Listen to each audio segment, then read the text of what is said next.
ఇప్పుడున్న vacancies plus previous year ట్రెండ్ని బట్టి IPS రాకపోవచ్చు, బట్ ఐఆర్ఎస్ అయితే వస్తుందని చెప్పేసి నేను భావిస్తున్నాను. ఒకవేళ ఐపీఎస్ వచ్చినా అది లాస్ట్ ర్యాంక్లో ఉండొచ్చేమో, కానీ అది నాకైతే పూర్తిగా తెలియదు. అది డిఓపిటి వాళ్ళు సర్వీస్ అలొకేషన్ చేసినప్పుడు మాత్రమే మనకి ఆ ప్రాబబిలిటీ తెలుస్తుంది.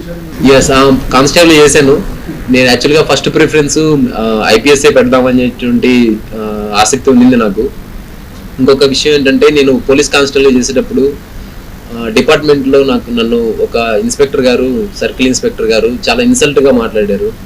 ఆఫ్టర్ ఆల్ నువ్వు ఒక కానిస్టేబుల్ని, మైండ్ యువర్ స్టేటస్ అని చెప్పేసి ఒక డెరగేటరీ రిమార్క్ చేశారు.